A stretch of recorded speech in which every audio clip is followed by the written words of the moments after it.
talk about these puppies for a minute. Just admit it, you've got one. It's just been sitting on the shelf for how many years? Ah, yes. So if you're like me, it's gotten a little out of date.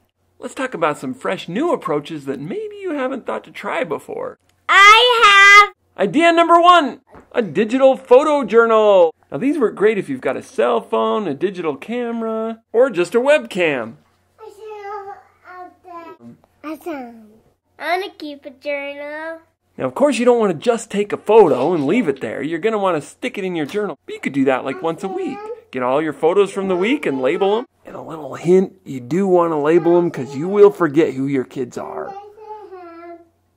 Ferdinand, Janice, Fred, Bert, George, Fred, Bertie, Jane, Squeaker. Actually, the pictures of them when they're small may start looking the same after a few kids. And it gets a little tough seeing the little grains of the blanket and saying, oh, that thing has to be only 2 years old because I remember there was a stain there after Bobby was born. Idea number 2, audio journal. Now, it's okay to admit that you don't like to hear your own voice. That's okay. You don't have to read your own journal either. You just got to keep it. So if you just record them, keep them in a folder, make sure to back them up, maybe email them to yourself. Today is February 30th, 2011. Bertie collected all the aluminum cans in the house and made them into a car. Somehow. So we sold our car to a guy down the street for like $300.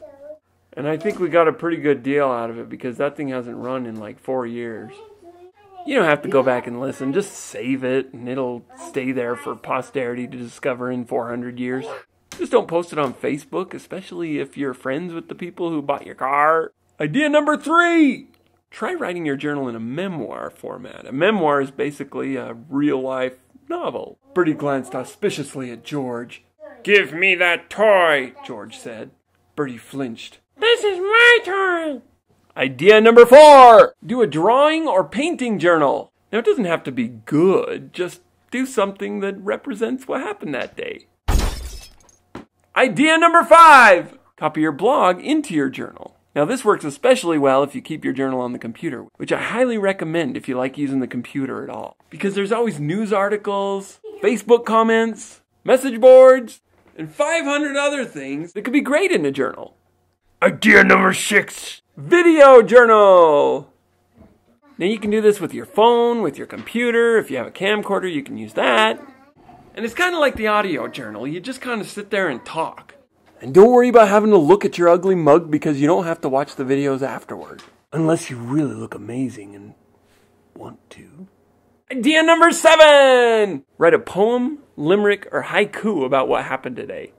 Now, you know what a poem is, and you can Google haiku because I don't really want to explain it. But a limerick is like this. There once was a munchkin named Toodles, who loved to eat cheese by the oodles. So for lunch took a branch that was covered in ranch, making cheese-covered ranch wood with noodles.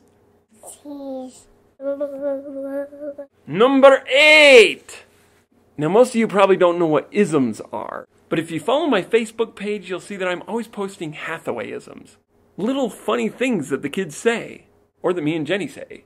Because let's face it, kids say the darndest things. And you know what? Adults do too. Number 9, scrapbooking. And that's all I have to say about scrapbooking. You know how to do it. Number 10, if you want to be a little more traditional but add a little spice to what you write, don't stop at talking about what you did. Talk about something that you read or watched or listened to.